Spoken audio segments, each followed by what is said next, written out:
Hello and welcome back to this fun-filled Friday here at the Casual Fan Podcast, the hardest working, most accurate, most entertaining, and above all else, the most profitable sports gambling podcast you will find anywhere. My name is Ben Holmes. You can find me on Twitter. You can find me on TikTok at Ben's Best Bets.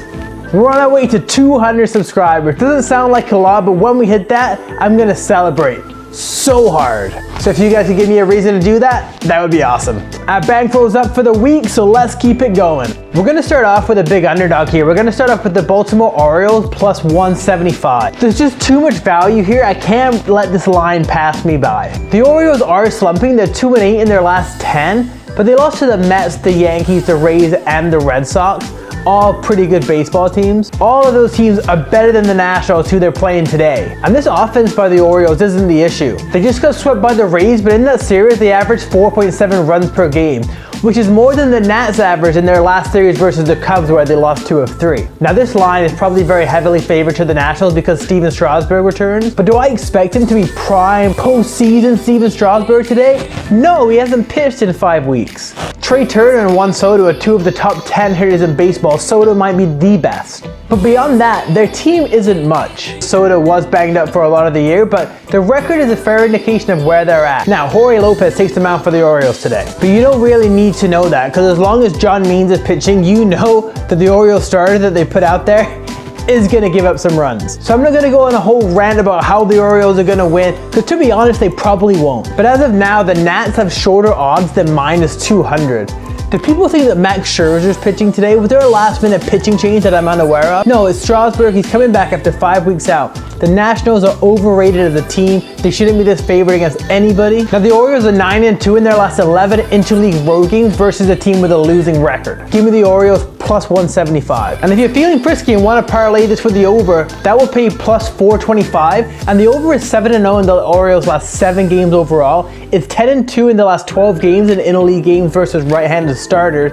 And the over is 5-2 in the last 7 meetings between these two teams. So a lot of trends point to the over. If you're feeling frisky, maybe do a nice little parlay for that. But I'm just going to go Orioles plus 175. Now a few no-brainers here. I'm going to take the Chicago White Sox minus 110. In a 4-game series versus the Rangers, the Yankees only put up 2 runs in 3 of those games. Now I said before the season the fate of the Yankees will lie on the health of Aaron Judge and Giancarlo Stanton. Well, Stanton's on the shelf and the signs of that are beginning to show in this Yankees offense. Carlos Rodon is starting for the White Sox today. His last start was his only subpar start of the season. Outside of that, he's been one of the best arms in the entire league.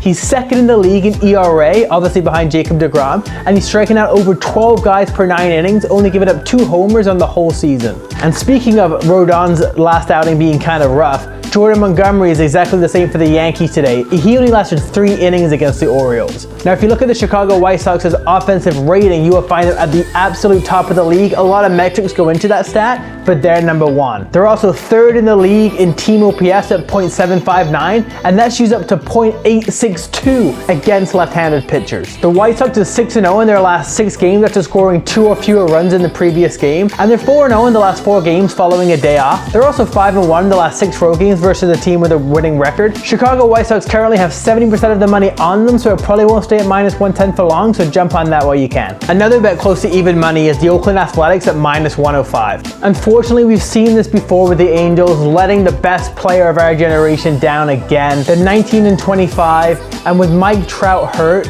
the outlook is not bright for this ball club. They just split a doubleheader last night against the team with the worst record in the American League. I like their top 3 hitters in their lineup, and who wouldn't? Ohtani, Rendon, Jared Walsh is giving them everything you could have hoped for. But with Trout out and Fletcher not producing, you look at the rest of the lineup and you are completely underwhelmed. But to be honest, the hitting could be twice as good and they would still not be winning a lot of ball games.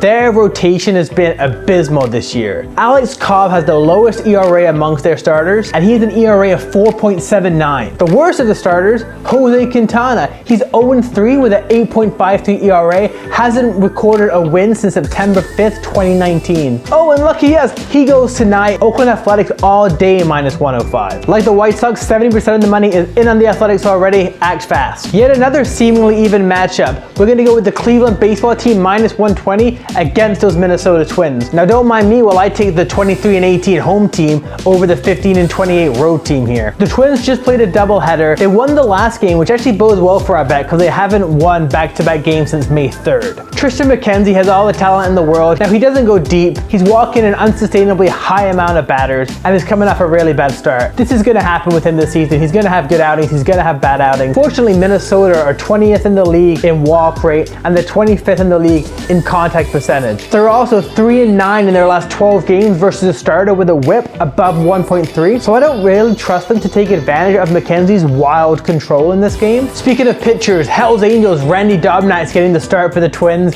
He could not profile more differently than McKenzie, but I'm going to put my faith in the talent of McKenzie here. And I feel good in doing this. The Twins are 1-6 in their last 7 versus the American League Central. They're 2-9 in the last 11 games versus a right-handed starter. They're 0-7 in their last 7 games as a road underdog, and they're 1-9 in the last 10 games as an underdog overall. The Twins are also 1-4 in their last 5 meetings in Cleveland. And finally, we're going to head back to the West Coast, and we are going to take the San Francisco Giants +117. Alex Wood has been absolutely superb this season. However, his former ball club, the LA Dodgers, will be his first true test of the year. And spoiler alert, I think he's going to pass. Going up against Trevor Bauer doesn't make things any easier for Wood. But San Francisco are 5-4 versus the Padres this year, so they're not scared of their division rivals. They've got a great swagger to them right now. They just capped off a 4-game sweep against the Cincinnati Reds in absolutely dramatic fashion. I think that was a statement win. I think they're going to build on that tonight. The Dodgers only have a .667 OPS against lefties this year. And I know they look to be back on track after their little plateau a few weeks back, but I'm not going to give them that much credit for beating the Mariners, the Marlins, and the D-backs. You're the Dodgers. That's what you're supposed to do. Now, would any of us be surprised if the Dodgers and Trevor Bauer won tonight? Of course not. But I'm going to take the division leaders right now, the San Francisco Giants. The weekend's almost here. Let's go into it, up a couple bucks after tonight's games. As always, guys, you can find me here at the Casual Fan Podcast a few times a week. And when I'm not here, you can find me on Twitter and now TikTok at Benz_best_bets. Bet responsibly. See you next time.